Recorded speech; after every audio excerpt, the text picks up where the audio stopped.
आज हम लोग ह्यूमन रिप्रोडक्शन के सेकेंड पार्ट को शुरू करेंगे मेमोरी ग्लैंड से। फीमेल में one pair of mammary glands होता है जिसे हम ब्रेस्ट कहते हैं। ये मेमोरी ग्लैंड में फैटी टिश्यू और ग्लैंडुलर टिश्यू पाए जाते हैं। प्रत्येक ग्लैंडुलर टिश्यू में each glandular tissue having 15 to 20 memory lobes, and each memory lobe consists of group of alveolus, and each alveolus open into memory tubules, and so many memory tubules join to form memory ducts, and memory ducts, each lobe memory ducts open into large lumen wide space ampulla, and ampulla through the lentiferous duct open through the napes. So this is the diagrammatic section view of mammary gland. फिर से आप लोग सुन लें कि in female a pair of mammary gland found,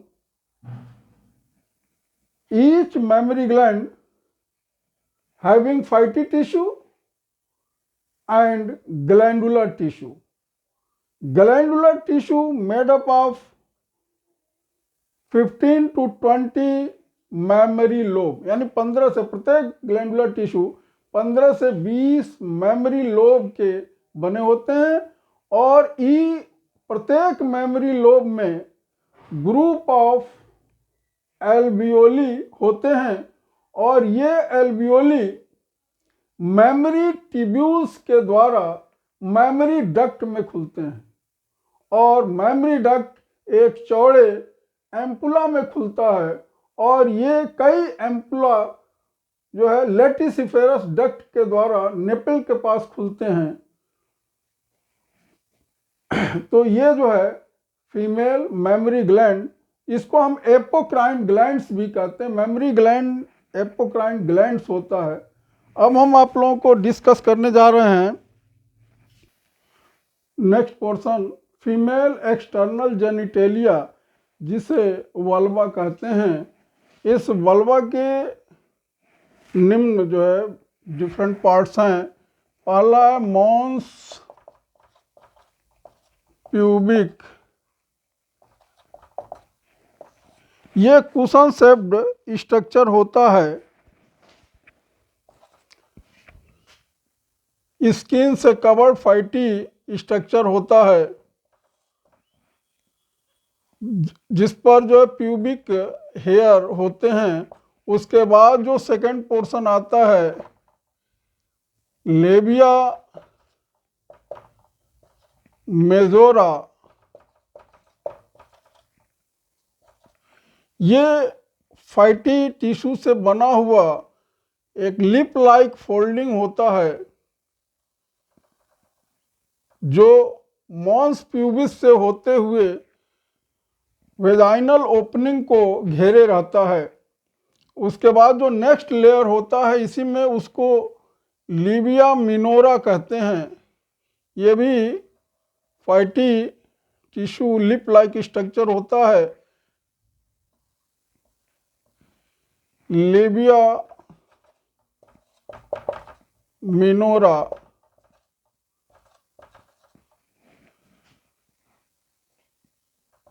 ये ऊपर की तरफ जहाँ ज्वाइंट होते हैं वहाँ पर एक फिंगर लाइक प्रोजेक्शन पाया जाता है, जिसे छोटा सा स्मॉल फिंगर लाइक प्रोजेक्शन, जिसे क्लीटोरिस कहते हैं ये लेबिया मिनोरा जो है, जिस ओपनिंग को ये पूरा घेरे रहता है उस ओपनिंग को वेस्टिब्यूल कहते हैं, वेस्टिब्यूल कहा जाता है।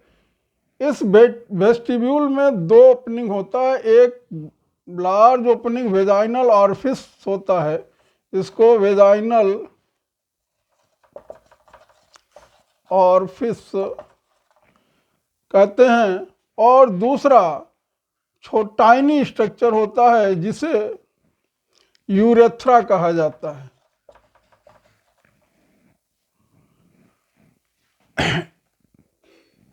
नेक्स्ट पोर्शन है क्लिटोरिस के बाद हाइमेन।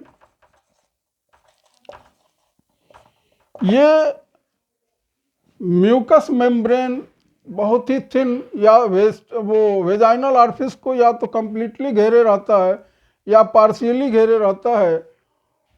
ये वर्जिनिटी की एक पहचान भी मानी जाती है, लेकिन ये जो मेम्ब्रेन है ये फर्स्ट सेक्सुअल इंटरकोर्सेस के समय ब्रेक हो जाता है, और कभी कभी साइकिलिंग करने से, घुड़सवारी करने से या झटका लगने से या कहीं जो है तेज झटके के साथ गिर जाने से भी ये फट सकता है। तो इसलिए इसको वर्जिनिटी की कोई जो है वो हार्ड फास्ट रूल इसके लिए नहीं है। तो हम जानते हैं कि आप लोगों के समझ में आ गया होगा। द नेक्स्ट पोर्शन, रुक जाओ, next step gametogenesis. Formation of gametes from the germ cell is known as gametogenesis. फिर से आप लोग सुन लें, formation of male and female gametes from the germ cell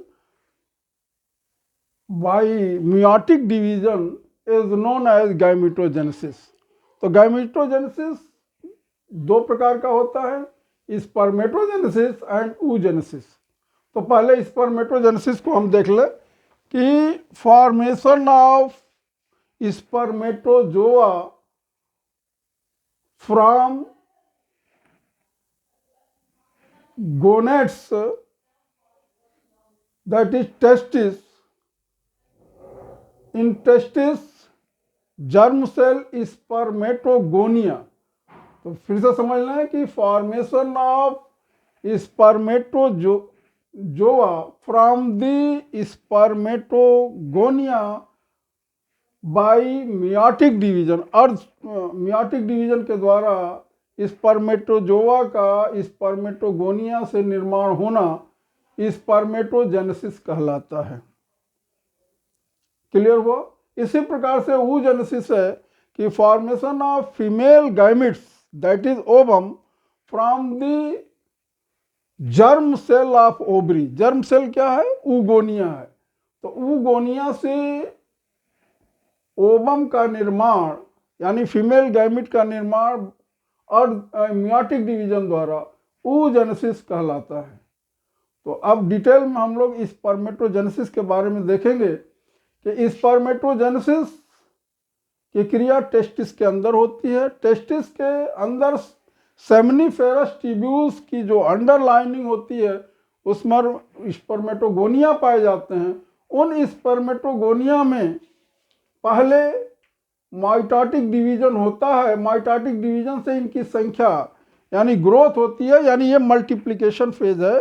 multiplication phase के बाद इनका जो है मेच्योरेशन फेज आता है। इसमें जो है कुछ जो स्पर्मेटोगोनिया हैं वो इनलार्ज करके प्राइमरी स्पर्मेटोसाइट के रूप में वर्क करना शुरू कर देते हैं, और ये प्राइमरी स्पर्मेटोसाइट में इनमें क्रोमोसोम नंबर 46 होता है। स्पर्मेटोगोनिया में भी 46, प्राइमरी स्पर्मेटोसाइट्स में भी 46। अब इनमें फर्स्ट मियोटिक डिवीजन होगा, और फर्स्ट मियोटिक डिवीजन के फलस्वरूप सेकेंडरी स्पर्मेटोसाइट्स का निर्माण होता है, जिसमें क्रोमोसोम नंबर हाफ हो जाता है रिडक्शनल डिवीजन के कारण। तो अब ये जो है फर्स्ट मियोटिक डिवीजन होने से 23 क्रोमोसोम नंबर हो जाता है। अब सेकेंडरी स्पर्मेटोसाइट्स में सेकंड मियोटिक डिवीजन होता है और सेकंड मियोटिक डिवीजन होने के फलस्वरूप स्पर्मेटिड्स बनते हैं। अब इस स्पर्मेटिड्स का डिफरेंशिएशन होता है। स्पर्मेटिड्स का डिफरेंशिएशन अर्थात स्पर्मेटिड्स का स्पर्मेटोजोआ में ट्रांसफॉर्म होना स्पर्मियोजेनेसिस कहलाता है।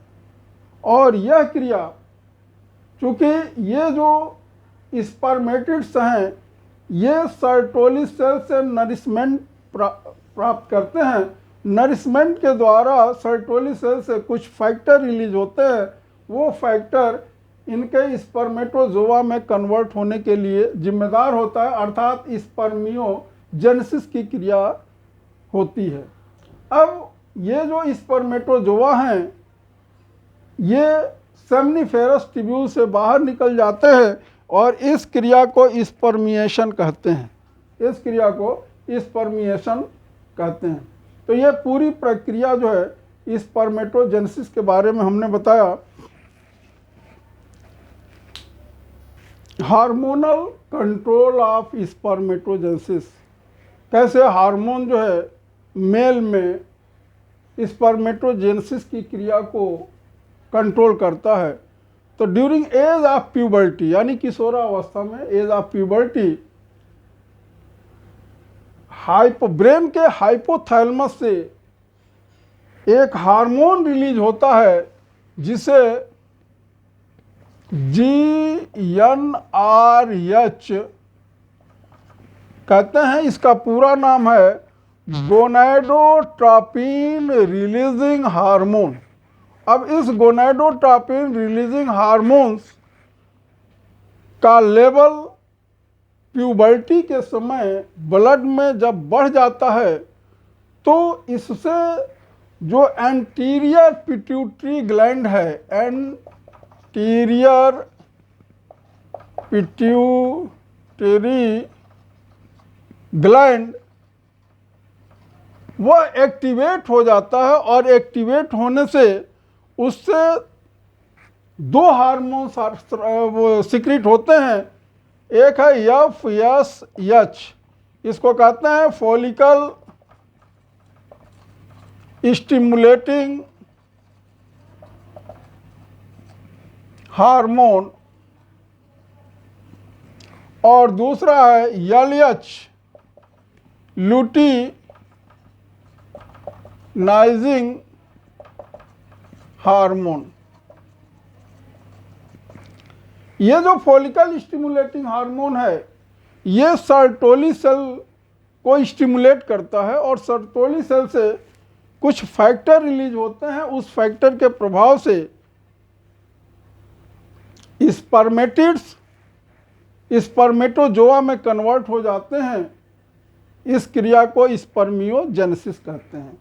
और दूसरा जो ल्यूटिनाइजिंग हार्मोन है, यह ल्यूटिनाइजिंग हार्मोन वो लेडिक सेल्स को, जो इंटरस्टिशियल स्पेस में लेडिक सेल पाए जाते हैं, उनको एक्टिवेट करता है, जिससे मेल हार्मोन टेस्टोस्टेरोन का सिक्रीशन होता है और टेस्टोस्टेरोन के प्रभाव से बॉयज में मेलनेस का गुण डेवलप होता है। तो ये जो है ये हार्मोनल कंट्रोल ऑफ स्पर्मेटोजेनेसिस है। अब हम आप लोगों को structure of spermatozoa, structure of sperm यानी स्पर्मेटोजोआ, एक ह्यूमन स्पर्मेटोजोआ का ये 4 पार्ट्स होता है: head, neck, middle piece and tail. Head में एक बड़ा सा, ये रेड कलर में दिखाए हैं, न्यूक्लियस होता है जिसमें डेंस, बहुत ही घना क्रोमोसोम मटेरियल पाया जाता है। इसके ऊपर टोपीनुमा कैप लाइक स्ट्रक्चर एक्रोसोम होता है। एक्रोसोम के अंदर हाइड्रोलिटिक एंजाइम होते हैं। इस हाइड्रोलिटिक एंजाइम के द्वारा जिस समय स्पर्मेटोजोआ ओवम से जुड़ता है फर्टिलाइजेशन के समय, तो तो ये जो एक्रोसोम के हाइड्रोलिटिक एंजाइम हैं ओवम के मेम्ब्रेन को, जोना पेलुसिडा को जो है डिजॉल्व कर देते हैं, जिससे स्पर्म का जो है न्यूक्लियस उसके अंदर चला जाता है। नेक्स्ट पोर्शन नेक कहलाता है। नेक में 2 सेंट्रियोल होते हैं। ऊपर वाला प्रॉक्सिमल सेंट्रियोल जो कि जाइगोट के फर्स्ट क्लीवेज यानी फर्स्ट डिवीजन के लिए जिम्मेदार होता है, और दूसरा सेंट्रियोल जो डिस्टल सेंट्रियोल होता है वह टेल के एक्सियल फिलामेंट से जुड़ा रहता है, जो टेल के मूवमेंट के लिए जिम्मेदार होता है। थर्ड पोर्शन मिडिल पीस है। इस मिडिल पीस के अंदर लार्ज नंबर ऑफ माइटोकॉन्ड्रिया पाए जाते हैं। ये माइटोकॉन्ड्रिया, जैसा कि तुम लोग जानते भी हो कि माइटोकॉन्ड्रिया जो है पावर हाउस ऑफ सेल कहा जाता है, एनर्जी का प्रोडक्शन करता है, यानी कि ये सोर्स ऑफ एनर्जी हैं और इनका उपयोग स्पर्म के सीमेन में स्विम करने के लिए एनर्जी प्रदान करना होता है, एनर्जी देता है। और जो लास्ट पोर्शन है टेल, टेल में एक्सियल फिलामेंट होता है जो प्लाज्मा मेम्ब्रेन से घिरा होता है। ये पूरा स्ट्रक्चर प्लाज्मा मेम्ब्रेन से घिरा रहता है, और यह जो है स्पर्मेटोजोआ को स्विमिंग के लिए जो है वो जिम्मेदार होता है, यानी इसी के द्वारा स्पर्मेटोजोआ सीमेन के अंदर स्विमिंग करते हैं। एक human male during their quotes 200 to 300 million spermatozoa release करता है। तो इसके बाद हम लोग गैमिटोजेनेसिस के बारे में अध्ययन करेंगे। अब ये oogenesis की क्रिया है, यानी कि formation of female gamete that is ovum from the oogonia is known as oogenesis। अब oogenesis की जो प्रक्रिया होती है, जिस समय फीमेल एम्ब्रियो फीटस कंडीशन में रहता है, तो उस फीटस एम्ब्रियो के प्रत्येक ओवरी में couple of million oogonia form. Couple of million oogonia का अर्थ हुआ कि लगभग जो है 20 लाख, 1 मिलियन 10 लाख, तो कपल ऑफ मिलियन यानी 20 लाख। ये oogonia जो है ईच फीटस ओवरी में रहता है। उसके बाद फिर नए oogonia जन्म के बाद पूरी लाइफ नहीं ऐड होता है, और इस फीटल oogonia में मियोटिक डिवीजन फर्स्ट की प्रोफेज फर्स्ट डिवीजन होने के बाद डिवीजन रुक जाता है, और ये तब तक रुका रहता है टिल प्यूबर्टी। प्यूबर्टी तक ये फर्स्ट मियोटिक डिवीजन का प्रोफेज फर्स्ट रुका रहता है। बर्थ होने के बाद जब प्यूबर्टी स्टेज आती है, तो ये जो oogonia है ये माइटोटिक डिवीजन द्वारा डिवाइड कर large number of food material store करके, इसमें माइटोटिक डिवीजन अब नहीं होगा क्योंकि जो कपल ऑफ मिलियन बन चुके हैं, अब इससे अधिक नहीं बनना है। तो इसमें से कुछ जो है अपने चारों ओर ग्रेनुलेसा की परत इनके चारों तरफ बन जाती है। अब ये जो है प्राइमरी oocytes कहलाते हैं, और ये जो प्राइमरी oocytes हैं ये जन्म से लेकर के बाय बर्थ टू प्यूबर्टी लगभग सारे उगोनिया नष्ट हो जाते हैं, केवल 60,000 to 80,000 उगोनिया ही बचते हैं। और ये जो प्राइमरी oocytes है ये, और इसके चारों तरफ ग्रेनुलेसा की परत जो है मोटी थिक हो जाती है। अब ये जो है, ये पहले प्राइमरी फॉलिकल था, अब ये सेकेंडरी फॉलिकल में, फिर से आप लोग सुन लें कि ये जो उगोनिया है इसके चारों तरफ ये कन्वर्ट हो जाता है प्राइमरी oocytes में, और प्राइमरी oocytes के चारों तरफ ग्रेनुलोसा की परत एकत्रित हो जाती है, जिसे हम प्राइमरी फॉलिकल कहते हैं। और ये जो प्राइमरी फॉलिकल है, बर्थ से लेकर के और प्यूबर्टी तक लगभग इसमें से सारे नष्ट हो जाते हैं, केवल 60,000 to 80,000 ही प्राइमरी फॉलिकल बचते हैं। अब इनमें से इस प्राइमरी फॉलिकल जिसमें प्राइमरी oocytes है, इसके चारों तरफ और ग्रेनुलेसा की परत एकत्रित हो जाती है, थिक हो जाती है, जिसे हम सेकेंडरी फॉलिकल कहते हैं। अब इसके बाद से ये स्टेज आ जाता है मैच्योरेशन फेज, ग्रोथ फेज का। मैच्योरेशन फेज में ये सेकेंडरी फॉलिकल तुरंत एट सून जो है कन्वर्टेड इनटू टर्शियरी फॉलिकल। अब इस टर्शियरी फॉलिकल के अंदर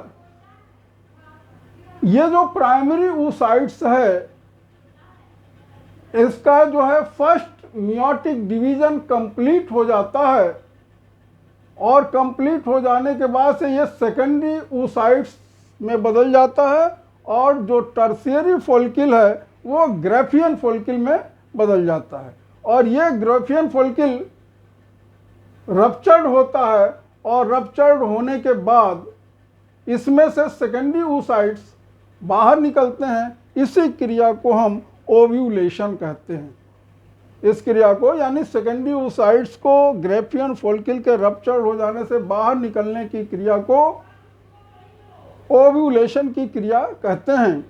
अब ये जो सेकेंडरी oocytes है, अब इसका जो है स्पर्म से फर्टिलाइजेशन के समय मिलन होता है, और जब फर्टिलाइजेशन हो जाता है तो इस सेकेंडरी oocyte में फिर सेकेंड मियोटिक डिवीजन होता है।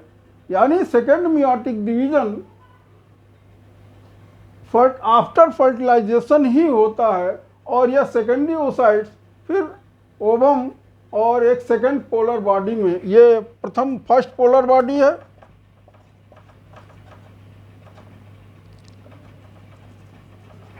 और ये सेकेंड पोलर बॉडी।